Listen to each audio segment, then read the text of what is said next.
गरीबी बहुत थी, कई बार तो खाने का भोजन भी उपलब्ध नहीं होता था, ऐसी स्थिति चल रही थी। लेकिन परमात्मा के ज्ञान से वो संतुष्ट थे।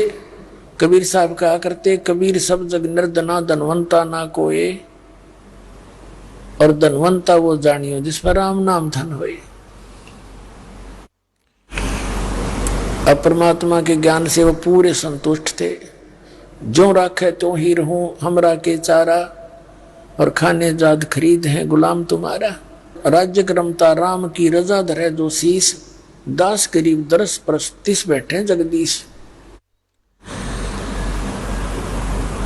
तो एक दिन जैसे वो सम्मन भी मनियार का काम करा करता, चूड़ी पराया करता बहनों को, तो परमात्मा के गुण गाया करते, क्योंकि आदत बन जाती है भगत की। न सोचा भगवान की महिमा की चर्चा होगी, काम भी बना रहेगा, इनका भी भाग्योदय हो सकता किसी बहन का। तो चूड़ी पहनाता था और अपने गुरुदेव की महिमा गाता था। हमारे गुरुजी ऐसे हैं, हमारे गुरुजी ऐसे हैं, ऐसे सुख देते हैं, ऐसे लाभ देते हैं। सिकंदर लोधी को असाध्य रोग था, वो ठीक कर दिया। एक कमाल नाम का लड़का दरिया में बहता जावा था, मरा हुआ उसको जीवित कर दिया। शेख तकी की लड़की को कब्र से निकाल कर जीवित कर दिया। ऐसी ऐसी कथा सुनाया करते। उनका काम भी होता रहता, भगवान की चर्चा होती रहती और सामने वाले पर भी प्रभाव डालना चाहते थे। ऐसे ही नेकी भी व उसकी पत्नी भी चूड़ी पराने का कार्य किया करती थी। वो भी बहनों को ऐसी कथा भी सुनाती, अपना काम भी करती थी। उनका एक पुत्र था इकलौता, सेऊ नाम था उसका।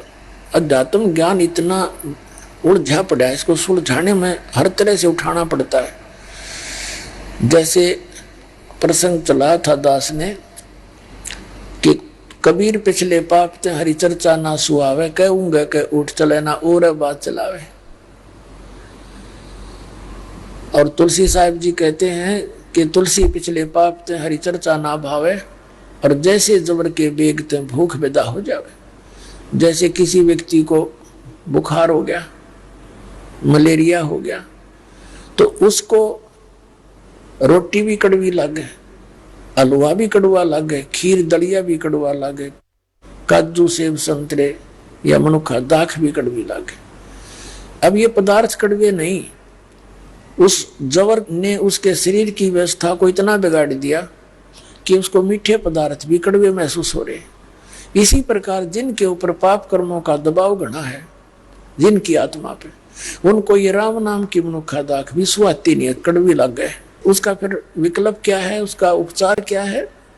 जैसे बुखार के कारण, जवर के कारण वो कड़वापन आ गया शरीर में, तो उसके लिए कड़वी टेबलेटें खानी पड़ेंगी, कुनीन की, ना चाहते भी खानी पड़ेंगी। और फिर वो धीरे धीरे उस बुखार जोर को उतार देंगी, फिर वो पदार्थ फिर मीठे लगेंगे। तो जिस व्यक्ति को वो ऐसा ज्ञान सुनाया करते थे, उनके ऊपर पाप कर्मों का इतना जोर था, वो मजाक करा करते थे, क्योंकि उन राम कृष्ण भगवान सुन रखे थे और सतपुरुष और कबीर भगवान उनके गले उतरे नहीं था। वो बेचारे सुन लेते थे, वो बहने उनकी कथाओं को, लेकिन बाद में मजाक करा करते कि मनियार तो पागल हो रही है, यू मनियारा तो पागल है। एक व्यक्ति दानक को भगवान बतावे, अपने आत्माओं जब आपकी चौंध टूटेगी और काल की भांग उतर जाएगी, फिर आपको कबीर भगवान दिखेगा, दूसरा दिखाइए कौन दे, क्योंकि है ही भगवान यही। एक समय एक बहन बताओ थी जयपुर में, वो कह रही थी जी मैं एक मंदिर में जाया करती थी, तो मंदिर में मैं गई तो वहां एक पुस्तक रखी थी परिभाषा प्रभु की, और उसको मैंने वहां उठाकर देख लिया। मंदिर के उस पुजारी के पास बैठ के पढ़ने लगी, थोड़ी देर पढ़ी तो उसमें क्या लिख रखा था कि कबीर भगवान है, और हमने तो कबीर जी को सुन रखा था, तो जो लाया था एक कवि था। तो मैं उसको उसी समय रख दिया वहीं पर, कि ये संत भी अच्छा बोला है, अच्छा पागल है, कबीर को भगवान बता रहा है। बताइए कोई पुस्तक है? मैंने वही पटक दी। देखो परमात्मा कहते हैं गेल गेल लग गया फरो जब लग धरती आकाश से। अब वो पुण्यात्मा मालिक की बेटी थी, किसी जन्म में शरण में रही थी। अब क्या दया करी दाता ने कि ये परमात्मा का ज्ञान पहले चैनल पर चला था 6 महीने, अब 3 महीने चला था शायद। फिर इन नकली लोगों ने, संतों ने इनकी क्यों दुकान बंद हो जानी थी, बंद करवा दिया। फिर हमने, परमात्मा ने प्रेरणा करी, सब बच्चों ने मिलकर एक व्यवस्था करी और नगर नगर में, गांव गांव, नगर नगर में जाकर प्रचार कर करके हम ओपन सत्संग करने लगे, टेंट लगा लगा के। तो जयपुर शहर राजस्थान के अंदर हमने, उससे पहले हम केबल पे अपने ऐड चला देते थे, कुछ सीडी चला देते थे अपने सत्संग की। तो बहन बता रही थी अपनी सारी कहानी और रो रही थी, कहने की जी मैं कुदरती शाम के समय मैंने वो ऑन किया टीवी, तो आपका सत्संग आ रहा था और मैं देवी की पुजारन गणी थी और आप देवी पुराण दिखा रहे थे। तो मेरा इंटरेस्ट बढ़ा कि कोई नया रहस्य बताएंगे। मैं सुनती रही सुनती रही सुनती रही। फिर लास्ट में आपने जो इसका निष्कर्ष निकाला, मैं बहुत चुपकी सी रहेगी। फिर मैं डेली सुनने लगेगी उसको, आध घंटा चलती थी आपकी सी, तो डेली सुनने लगेगी मैं। और फिर उसमें साथ में ये ऐड आपकी आती थी कि यहाँ सत्संग होगा इतने से लेकर इतने समय, 4-5 दिन का सत्संग हमने जयपुर में रख दिया।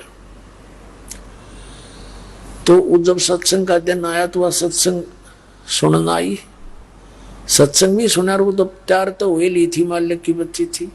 और फिर 2 दिन सत्संग सुनकर अगले दिन उसने उपदेश ले लिया। पहले थोड़ी संगत थी, हम सत्संग करके वहीं बैठ जाते थे। नए भगत जो 2-4-10 नाम लेते थे वो बैठकर सारा डिस्कस करते थे। तो उस बहन ने बताया जी जब पहली बार मैंने आपकी वह सारी कहानी बताई, मैंने आपकी पुस्तक देखी थी वह परिभाषा प्रभु की, और वहाँ भी वही हम लिए हुए थे, फ्री दिया करते, वह 100-150 में तैयार होती थी। फिर फ्री की किसी ने कीमत वैल्यू नहीं रखी तो उसके 50 रुपये रखे थे बच्चा ने, जबकि वह 100 से ऊपर तैयार होती थी। तो वो पुस्तक भी देखी उसने, हमारे पास रखी हुई। तब उसने बताया जी मैं पहली बार जब आपकी यह पुस्तक पढ़ी है तो मैं घनी हंसी थी, देख किसे बोले संत हैं, ये बूढ़ा पागल तक एक थी। मैंने जब तक पागल कहा था उसने, बोला बड़े बोले संत हैं, कबीर को भगवान बता रहे हैं। मैं बोला बेटी अब बता। ने बोले जी भगवान है तो कबीर है और कोई परमात्मा है कोई नहीं। तो पुण्यात्मा